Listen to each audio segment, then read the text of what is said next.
Hello, my name's Andrew, and today we're doing a comparison between Vivo Barefoot's two most rugged soles, the AT and the Escape. So just for some context, one of my favorite soles from Vivo Barefoot is the FG sole. I think this one's really versatile for all terrain on roads and rocks and gravel and dirt, mud, all kinds of stuff. But there are just some terrains where it's just not extreme enough for, because you can see that the lugs just aren't that thick. They're about 5.5 millimeters. So these two other treads are kind of like if you're gonna go on a really rugged backpacking trip where there's like large rocks, shifting, thick mud, steep hills, that sort of thing. That's where these two treads can come in handy. And this is the new one from Vivo Barefoot. This is the AT sole, aka all terrain. And it has a little bit wider lug pattern, and the lugs are a little bit deeper than the FG sole, so it's 6.5 millimeters. Overall, it's got 2.5 millimeters on the midsole, so it actually has some really good flexibility, even though it's a bit thicker. You can definitely twist it like a pencil.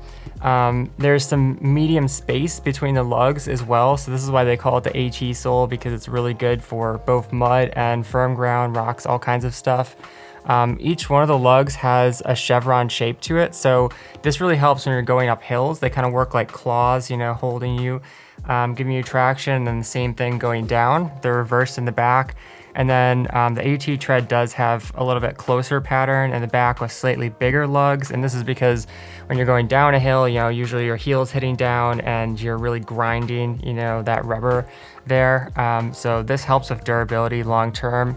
It kind of curves up as well, which is nice for some protection. Both of these treads, the Escape and the AT, feel a little bit clunky on roads, just because you can hear they've got a lot of density to them, and they're wider, they're meant to handle really rocky terrain. So you can walk on roads, they're not gonna wear down or anything like that, but they just feel a bit heavier. But one other thing I'll say about the AT sole is that because of that 2.5 millimeter midsole, you just get a really good amount of agility and ground feel coming up through here, because even though lugs are more dense, like when you get rocks kind of hitting this portion here, you'll feel some really fine grained texture in the ground, which is great. But looking at the Escape sole, this one is a little bit more beefy. It's 9.5 millimeters overall, which is kind of like at the peak of what you would consider a barefoot shoe.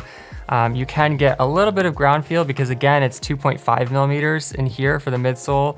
Even though the lugs are really thick. So if you especially get some like larger rocks and stuff like that, you can feel them coming through here.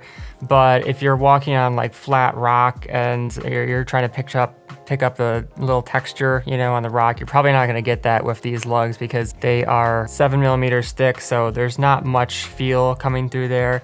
And like I said, they do feel kind of clunky on roads, just because you can hear very dense, lots of surface area. But they do have a lot of space in between there. So they're also great on mud, because especially once you start to bend them, you can see just how much room there is there for the lugs to grab on. They've also got kind of a chevron shape, even though the lugs are a little bit bigger. And then it's made out of Michelin rubber. So I'd say both of these rubbers feel really good in terms of grip, but the Michelin just has a little bit more tackiness to it. It feels very similar to like Vibram's rubber, which is probably the best in the world, and Michelin is really close. And Vivo Barefoot stock rubber has honestly gotten a lot better over the years. It used to be kind of more hard and slippery feeling, and now it's gotten a lot more tacky, which is awesome to see. But especially looking at the back of this tread, you can see that it just has a little more weight, than the Tracker AT does. Of course, that's a different boot, it's higher, so that's gonna add a little weight to it. But just in terms of the tread, this will feel heavier. So that's something to consider. Like, yes, it does give you more protection, but also if you're gonna go on really long treks, it could start to wear down a little bit, which is why the Magna upper is kind of nice, because it's more lightweight. And I'll probably do a comparison between these two boots in terms of the upper next video. But for this one, we're just talking about the tread. Like the AT, it does get a little bit more denser towards the back in terms of the panels, which is great for durability. This thing can take a beating for thousands of miles and not wear down significantly, as long as you're not doing the twisting, or the scuffing. Those are the two major things you really want to watch out for, especially on rocks and gravel and stuff like that. Because if you're just kind of rolling down smoothly, either of these treads can last you ages.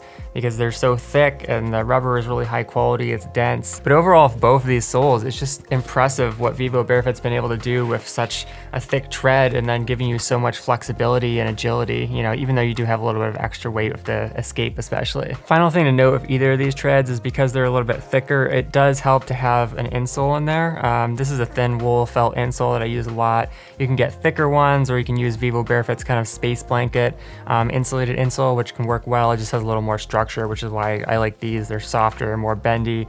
And the more you stack up in there, the softer the lugs are gonna feel under your feet, especially for longer hikes. So yeah, that's a quick comparison between the Vivo Barefoot AT and Escape soles. But if you'd like to support the channel, you can shop with the referral links down below. Browse and filter more products with the shoe finder tool at my website, barefootwear.org, or watch my zero drop transition video to learn more about barefooting. Finally, if you have a question about the Vivo Barefoot AT or Escape, or about barefoot shoes in general, let me know in the comments. Thanks for watching, catch you next time, peace.